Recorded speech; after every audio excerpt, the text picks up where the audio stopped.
வணக்கம், வாழ்க வளமுடன். இப்போ நம்ம கடக ராசிக்கு 2025ஆம் ஆண்டு குரு பெயர்ச்சி பலன்கள் எப்படி இருக்கும்? நிறைய அரசியல் பிரமுகர்கள்லாம் பார்த்தோம்னா இந்த கடகராசியில் தான் இருப்பாங்க. கடக லக்கணமாக இருக்கும், இல்லை கடகராசியாக இருக்கும். இந்த கடகத்தில் தான் குரு பகவான் உச்சம் அடையக்கூடிய ராசி என்ன அப்படின்னா கடகம் தான். இப்போ கடகத்துக்கும் உங்களுக்கு அக்டோபரில் பார்த்தீங்கன்னா மிதுனத்தில் இருக்கக்கூடிய குரு பகவான் 18ஆம் தேதி பார்த்தீங்கன்னா கடகத்துக்கும் வரக்கூடிய வாய்ப்புகளும் உண்டு. இந்த கடக ராசிக்காரர்களுக்கு இப்போ வரக்கூடிய குரு பகவான் 12ஆம் இடத்திற்கு வருகிறார். 12இல் குரு, அவருடைய பார்வை 4ஆம் இடம், 6ஆம் இடம், 8ஆம் இடத்தையும் பார்க்கும். அவர் ராசிக்கு பார்த்தீங்கன்னா 4ஆம் இடம், 6ஆம் இடம், 8ஆம் இடம், சுகஸ்தானம், ரோகஸ்தானம், அட்டமஸ்தானத்தையும் அவர் பார்க்கிறார். பொதுவாக குரு பகவான் எந்த நிலையிலும் சுப பலனை தான் தருவார். ஏற்கனவே பார்த்தீங்கன்னா இந்த கடகராசிக்கு அஷ்டம சனி போயிட்டு இருக்குது. பயப்பட வேண்டிய அவசியம் இல்லை. இப்போ மார்ச்சுக்கு அப்புறம் உங்களுக்கு அட்டம சனி சிம்மத்துக்கு தான் வரப்போகிறார். நீங்கள் ஃப்ரீ ஆயிடுறீங்க. இது வரைக்கும் படாத துன்பங்கள், படாத கஷ்டங்கள் எல்லாமே இருந்திருக்கும். ஆனால் இனிமேல் உங்களுக்கு அற்புதமான வருஷமாக தான் இந்த 2025 இருக்கும். என்ன மாதிரியான பலன்களை தருவார்னா சுப விரயத்தை கொடுப்பார். சுப விரயம் என்ன? திருமணமாகி கொஞ்சம் கடன் வரும், வீடு கட்டக்கூடிய பாக்கியம், வீடு கட்டி அது லோன்லாம் பார்த்தீங்கன்னா சேங்ஷன் ஆகிடுமான்னு ஆகிடும். சுப விரயம், வீடு கட்டுவீங்க. திருமண வாழ்க்கை கை கூடும். திருமண வாழ்க்கை இது 31, 35, 37 எனக்கு கல்யாணம் பார்த்திங்கன்னா தட்டிக்கிட்டே போகுது. அவர்களுக்கெல்லாம் திருமண வாழ்க்கை பார்த்திங்கன்னா சுபத்தையே கொடுக்கும். ஆண்களாகட்டும் பெண்களாகட்டும் சுப வாழ்க்கை. பூர்வீக சொத்துக்கள் இருந்தாலும் சுகஸ்தானம்னா ராசிக்கு 4ஆம் இடத்தையும் பார்க்கிறார். தாய் வழியில் பார்த்திங்கன்னா சொத்துக்கள் இருந்தாலும் கட்டக்கூடிய வீடுலையும் பார்த்தீங்கன்னா சொத்து பிரச்சனைகள் இருந்தாலும் சுகத்தை கொடுத்துருவார். சுகஸ்தானம் உங்களுக்கு வீடு பாக்கியத்தையும் கொடுத்துருவார், சொத்து சேர்க்கையும் கொடுத்துரும். வாகன யோகமும் உண்டு. பார்த்தீங்கன்னா பழைய வீடாக, பழைய வண்டி வாகனமாக இருக்கும், அதை மாற்றிட்டு புதுசாகவே அதுக்கு வாங்கக்கூடிய பாக்கியத்தையும் கொடுத்துடுவார். அதால் சுபத்தை தான் கொடுப்பார். இது வரைக்கும் பார்த்தீங்கன்னா சில தீராத நோய்கள் இருந்துட்டு இருக்கும். அந்த நோய் இந்த நோய் பார்க்காத மருத்துவம்லாம் இருக்காது. அந்த நோய்கள் பார்த்தீங்கன்னா ஒன்று கண்ட்ரோலுக்கு வரும், இல்லை நல்லாயிடும். பயப்பட வேண்டாம். ஆயுள் ஆரோக்கியத்துக்கு பலத்தை கொடுத்துடும். உங்களை பொறுத்த வரைக்கும் இவரை இந்த குரு பகவான் இந்த வருஷம் பார்த்தீங்கன்னா 2025 அற்புதமாக தான். தலைக்கு தலைப்பாயோடு போச்சுன்னு தொட்டு எல்லா விஷயத்திலும் தப்பிச்சுப்பீங்க. கூடா நட்பு கேடு தரும்.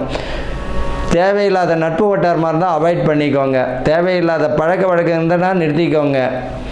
உடல் ஆரோக்கியத்தில் மிக கவனத்தை செலுத்துங்க. உடல் ஆரோக்கியத்தில் சத்துள்ள ஆகாரத்தெல்லாம் சாப்பிட்ணும். சத்துள்ள ஆகாரம், ஜங்க் ஃபுட்டு இதில் மாதிரிலாம் அவாய்ட் பண்ணின்னு சத்துள்ள ஆகாரத்தை சாப்பிட்றது மிக நல்லது. இந்த கடகராசிக்காரர்கள் பார்த்தீங்கன்னா 8ஆம் இடத்தையும் பார்வை செய்கிறார் குரு பகவான். ஆயுள் ஆரோக்கியமும் நல்லாயிருக்கும். ஆயுள் ஆரோக்கியமும் கூடும். இது வரைக்கும் பார்த்தீங்கன்னா பூர்வீக சொத்து பிரச்சனைகள் இருந்தாலும் முடிவுக்கு வந்துடும். பூர்வீக 10 வருஷமாக கேஸ் போயிட்டு இருக்குது, 5 வருஷமாக பூர்வீக சொத்து பேச்சுவார்த்தையில் சம்மந்தப்பட்டவங்கள்ட்டையே நீங்கள் குடும்பமானவருக்கு அன்பாக பேசினாலே சில காரியங்களை நம்ம சாதிச்சுக்கலாம். அதுக்கும் வாய்ப்புகள் தரும். அதே போல் பார்த்தீங்கன்னா அரசு சிலர் பார்த்தீங்கன்னா தொகுப்பு வீடுகள் இதில் கட்டக்கூடிய பாக்கியம் இருந்ததுனால அதுக்குரிய அப்ரூவ்டும் கிடைச்சிடும். அரசாங்க உத்தியோகத்துக்கு கடுமையாக நல்ல ஒரு முயற்சி பண்ணி பாருங்கள். இந்த வருஷம் பார்த்திங்கன்னா இந்த கடகராசிக்காரர்களுக்கெல்லாம் அரசாங்க உத்தியோகத்தில் பலத்தை கொடுக்கும். நல்ல முயற்சி செஞ்சு பார்த்தாலே உங்களுக்கு சக்ஸஸ் ஆகிடும் அரசு உத்தியோகங்களுக்கு. அதே நேரத்தில் பார்த்தீங்கன்னா இந்த ஆன்லைன் வர்த்தகம், ஆன்லைன் பிஸ்னஸ் பண்ணுறவங்க கொஞ்சம் எச்சரிக்கையாக இருக்கணும், கவனமாக இருக்கணும். தேவையில்லாத பழக்க வழக்கம் தயவு செஞ்சு விட்டுடுங்க. உடல் ஆரோக்கியத்தில் கவனமாக இருக்கணும். உடல் ஆரோக்கியத்தில் கவனமாக இருக்கணும். நல்லா சாப்பிடுங்க, சத்து உள்ளதை சாப்பிடலாம். இந்த கடகராசிக்காரர்கள் பார்த்திங்கன்னா அதிகமாக பார்த்தீங்கன்னா இனிப்பு பிரியர்களாக தான் இருப்பாங்க. எதை பார்த்தாலும் சரி இனிப்பாக இருந்தால் போதும், அல்வா மாதிரி அப்படியே டக்குன்னு பார்த்தீங்கன்னா சாப்பிட்ருவாங்க. யார் யார் பார்த்தீங்கன்னா இந்த கடகராசி, தனுசு, மீனம் இவர்கள்லாம் பார்த்திங்கன்னா ரொம்ப இனிப்பு பிரியராக இருப்பாங்க. மிதுனம், கன்னி இவங்களும் இனிப்பு பிரியர் தான். இவர்கள்லாம் பார்த்திங்கன்னா இந்த இனிப்பு விஷயத்தில் பார்த்திங்கன்னா அளவோடு எடுத்துக்கிறது ஆனந்தம். நோய்கள் தீர்க்கப்படும். ஆரோக்கிய குறைபாடு இருந்தாலும் அதுவும் நிவர்த்தி ஆகிடுது. வீடு பாக்கியம், மனை பாக்கியம், திருமணத்தில் வந்து தடை தாமதம் இருந்தவங்களுக்கு சுபகாரியங்களுக்கு பலத்தை கொடுக்கும். அதே போல் வந்து பார்த்திங்கன்னா கூடா நட்பு கேடு தரும். தேவையில்லாத பழக்க வழக்கம், தேவையில்லாத நட்பு வட்டாரம் இருந்தால் விலகிக்கிறது நல்லது. குடும்பத்தை மட்டும் பாருங்கள். இந்த கடகராசிக்கு ஒரே விஷயம் என்ன, குடும்பத்தை மட்டும் பாருங்கள். உங்களுடைய மனைவி, உங்களுடைய பிள்ளைகள், உங்களுடைய பெற்றவங்க, இதை கூறி அவங்களுக்கு செய்ய வேண்டிய கடமையில் சிறிதும் குறை வைக்காதீங்க. உங்களுடைய வேலையை மட்டும் பாருங்கள். சிலர் பார்த்திங்கன்னா மனைவியே பார்த்திங்கன்னா வீட்டினுடைய நிர்வாக பொறுப்பை பார்த்திங்கன்னா அவங்கள்ட்டே கொடுக்கலாம், தப்பு ஒன்றும் கிடையாது, பார்க்கலாம். ஏன்னா இது வரைக்கும் அவங்க கடகராசிக்காரர்கள் அஷ்டம சனியில் தான் இன்னமும் மார்ச் வரைக்கும் இருக்குது. இந்த கடகராசிக்கு பாருங்கள், நல்லாவே பெருமாளினுடைய பாதத்தில் யார் இருக்கான்னா அன்னை மகாலட்சுமி தான் இருப்பாங்க. பள்ளிக்கொண்ட பெருமாள், சைன பெருமாள், லட்சுமி எங்கே இருப்பான்னா பாதத்தில் இருப்பாங்க. சனி பகவானுடைய அமையக்கூடிய இடம் எதுனா பாதம்.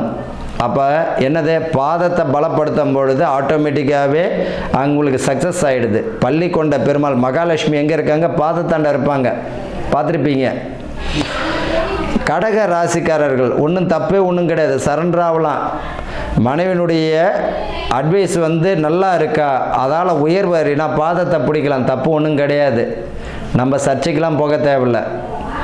கணவனாட்ட விட்டு கொடுத்து போகும்பொழுது இந்த கடகராசிக்காரர்களுக்கு 100% நல்ல ஒரு முன்னேற்றத்தை கொடுக்கும். கடகராசிக்காரர்களுக்கு அன்னை மகாலட்சுமி எப்படி பாதத்தை பற்றி கொண்டாரோ அதே போல் வந்து கடகராசிக்காரர்கள் பார்த்திங்கன்னா குடும்பத்தை பற்றி ரொம்ப அன்பு அந்யுன்யமாக இருந்தாலே போதும். தேவையில்லாத விஷயங்களில் தலையிட வேண்டாம். தேவையில்லாத பழக்க வழக்கம் என்ன காரணம் அப்படின்னா, தேவையில்லாத பழக்க வழக்கங்களால் உடல் ஆரோக்கியமும் இந்த கடகராசிக்காரர்கள் இந்த அட்டம செயல் காலத்தில் வந்து இன்னும் அதிகமாக கெடுத்துட்டு இருப்பீங்க. இனிமேல் அதுக்கெல்லாம் விமர்சனம் தான். மருத்துவம் நல்லா ஒரு பலனை தரும். புத்திர பாக்கியத்திற்கு பலம் உண்டு. புத்திரஸ்தானம் இது வரைக்கும் குழந்தை இல்லை, அது வரைக்கும் இல்லைன்னு பயப்பட வேண்டாம். புத்திர பாக்கியத்துக்கு நல்ல ஒரு பலத்தையும் தரும். ஆக மொத்தத்தில் கடக ராசிக்காரர்கள் எந்த விஷயத்தில் கவனமாக இருக்கணும், பண விஷயத்தில் கவனமாக இருக்கணும். ஒருத்தவங்களுக்கு கடன் கொடுக்குறீங்களா, அவரால் திருப்பி தர முடியுமானா கடன் கொடுங்க, இல்லைன்னா உங்கள் வேலையை பாருங்கள். லோன் வாங்க முடியுமா, உங்களால் கட்ட முடியும்னா வாங்குங்க, இல்லைன்னா விட்டுட்டு வேலையை பாருங்கள். வீடு பாக்கியம் இருக்கிறத வச்சுன்னு திருப்தி அடையுங்க. இந்த 2025 எந்த மாதிரியான பலன்கள்னா, ஆரோக்கியமுடனும் கவனமுடனும் எச்சரிக்கையுடனும் செயல்படக்கூடிய ஆண்டு தான் இந்த 2025. வாழ்க வளமுடன்.